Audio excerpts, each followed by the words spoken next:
I think true friendship is like family. I call it, it's like just extended family, actually. Yeah. And that's what I think of it, as family. Without being sloppy, it's about love. About people you really love and care about and wanting to see them and be with them. If you think for a second, if you didn't have that person as a friend in your life, would your life have been very much different?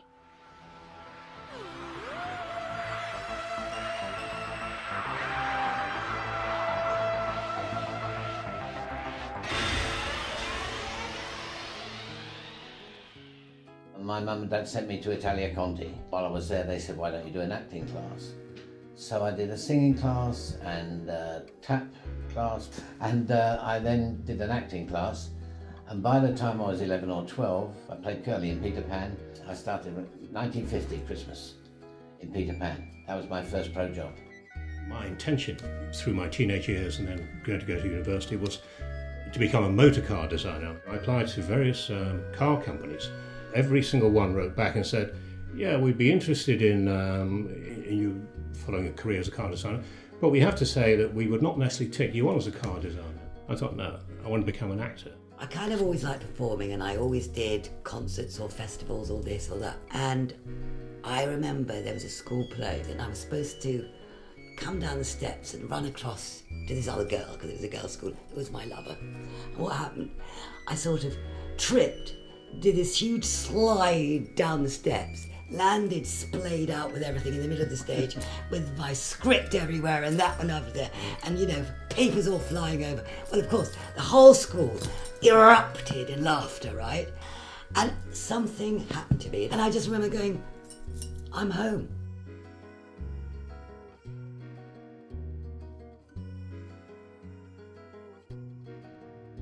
Just thinking about how we first met, Tony, I think the friendship was developed, I think, a great deal, because we played a lot of showbiz football. Yeah, loads of football. And I played with Prawn Connery at the back and Tommy Steele on the wing. And Bernie Breslau and Ronnie Corbett used to come on and do a double act with...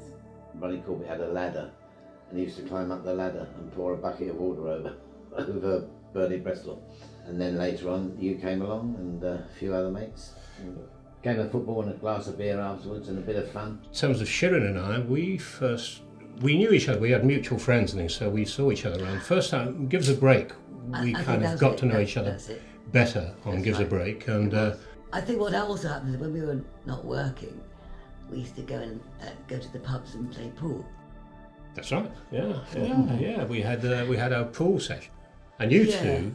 We more or less got to know each other better on Give Us a Break. We did. You didn't tell us it was going to be this cold. You never told us to bring any gloves. Well, you got any gloves? No, I've got no cop gloves. that.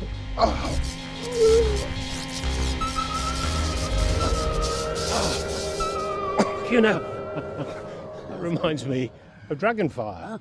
Oh, really? Yes, how I died in Dragonfire. My character, Krakauer, Edward Peel, who's playing Kane. Yeah. Exactly that. He was so cold, if he touched you, you died. That's how I died.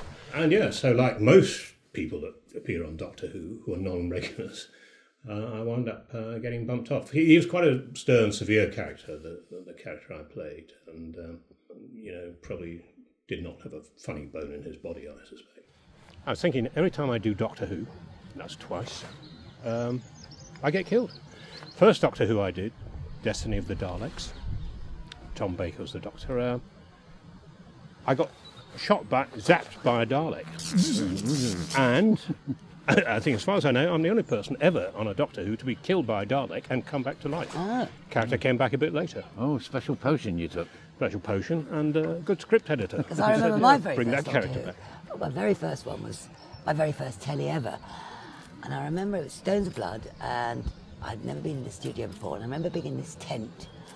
And then there was this light, if I remember, and coming out of the tent and seeing these white stones and touching them and going,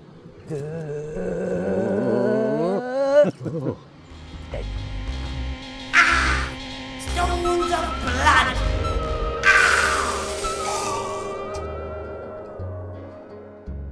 Savalon Blitz, I remember him dearly, fondly. I I'd just come back from Australia and I went to a birthday party. It was Anita Graham, whose birthday it was, and she said, I want you to meet John Nathan Turner, who's a mate of mine. I met John and we sat and we had a wonderful time, all of us at this party, quite a few of us. And after a couple of hours, he plonked himself down next to me and he said, do you think you can put on weight? I roared with laughter because it's always been my problem to lose weight. I said, I won't have any problem. I said, why do you want me to put weight on? He said, well, I've got this character in Doctor Who called Sablon Glitz, and I want you to play the part. And it was, I've never had anything like that in my life. But actually, I was offered the part while I was eating steak and thinking of having another one because he said, put some weight. And it was wonderful. I knew I was going to go into Dragonfire because John had asked me. He also said it's going to be a new Doctor, Sylvester McCoy, because I'd got used to Colin. He was lovely, Colin Baker, very jolly, friendly. I was welcomed with open arms. I remember that. There was a lovely feeling in the rehearsal room. And then Sylvester came along, who was great fun. And why I was thrilled just to meet Sylvester because he did this brilliant act of sticking a ferret down his trousers. And to me, it was one of the most, and to be, I was just a bit starstruck because, and I remember going up to him, I think it was just the best thing I'd ever seen. I thought he was the funniest guy. And he always had this real quirkiness. And I also remember Bonnie Langford, who was absolutely lovely. Charming, well-managed, just lovely girl. Bonnie came into rehearsal one day and she had a belt, a very nice belt, and in the middle was a big BMW badge. And I looked at it, I said, oh, I'm surprised at you, Bonnie. She said, what? I said, I don't think that's funny, do you? I said, I've got a car. People said, what? I said, well, stealing badges from cars just to put on your belt, it's not. No, I can steal that. I bought it in this. I said, yeah, sure. For the next 2 days, Bonnie kept coming. Tony, honestly, I'll take you to the thing, I'll show you the shop. I said, you're obviously feeling embarrassed about it. And so I kept this stuff. It's really good. But she is the most delightful, sweet, lovely, and she just could not bear to have me even think that she may have stolen this flipped it off somebody's bonnet and stuck it on her belt and things. And so even to this day, I feel guilty, a bit. What have we got here? Well, this is Sashi. She's not quite canine. She hasn't got Canine's nose, and she hasn't got his brain, and she's very pretty. Doesn't have laser vision. No laser vision, but she's very pretty.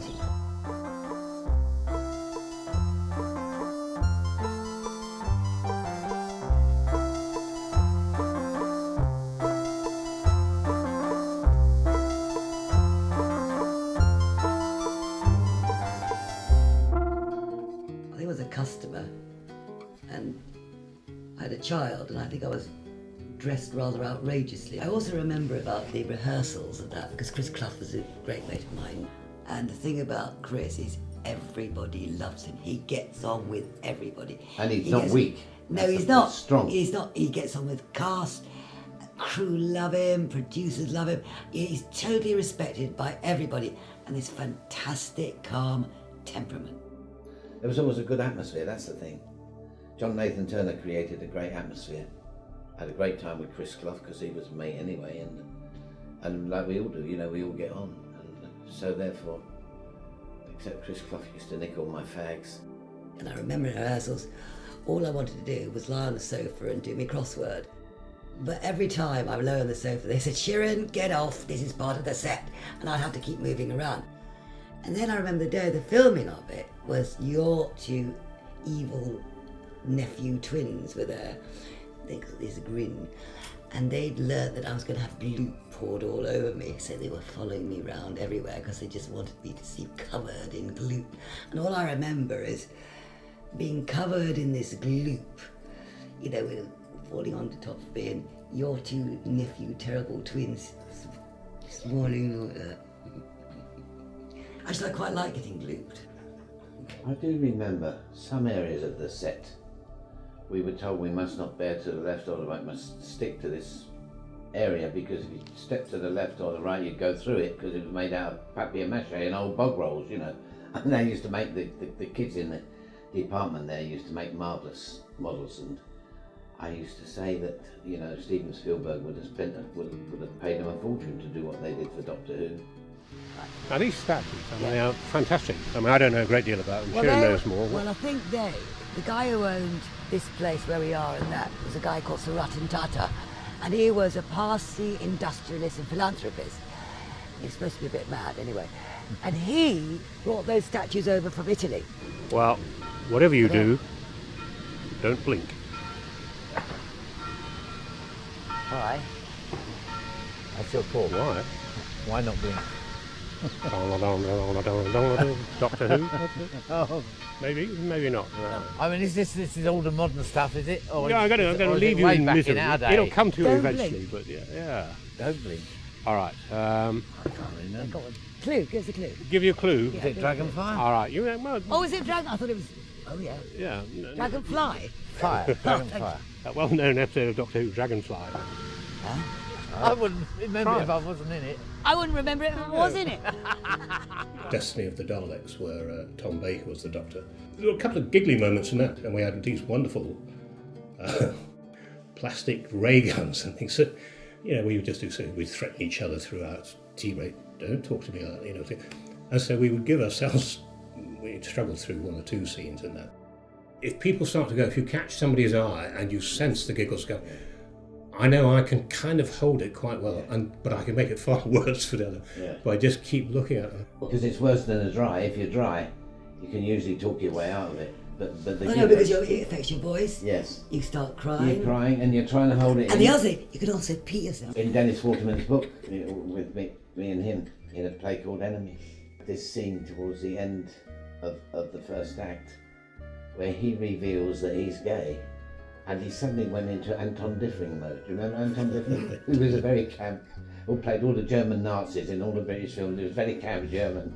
And then he started doing it like that. He suddenly camped it up. And I thought, you bugger. And I was busting to get off for a pee. I started to go as he started telling me, and the tears are coming down here, and I'm sitting on a petrol can in the middle of the desert.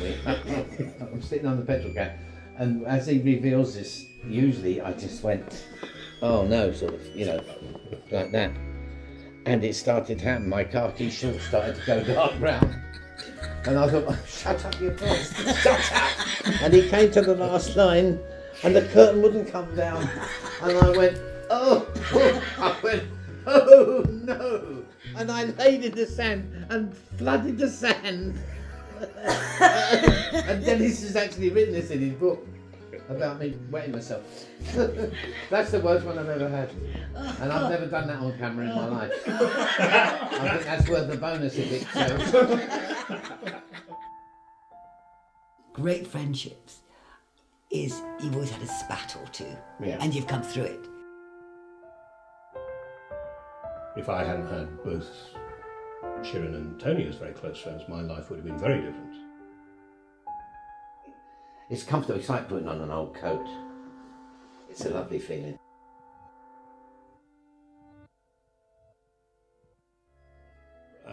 Like Sharon, then studied a bit and applied to go to drama college. Went to drama college and became an actor. So it was and of course, a far more secure career than a car designer as well. Yeah, this solo answer that I'm giving, good choice, Tony. Good choice. Because when you try to come to edit this and having people chip in from the side, no, I thought I'd become a doctor, but I thought, well, no, it might be a bit risky. I'll become an actor. Well, it's exactly what I was going to say. That you switch from any other career, say, now I'm going to go for some kind of security. I'll become an actor. Yeah, yeah, good one. Yeah. That was going to be my punchline until somebody jumped the gun. I'm going to become a computer engineer. No, too insecure. You've now ruined this thing because it's supposed to be so you can't cut this now, can you? Now then, Sharon. Yeah. You know earlier you said you like to be glooped. Yeah.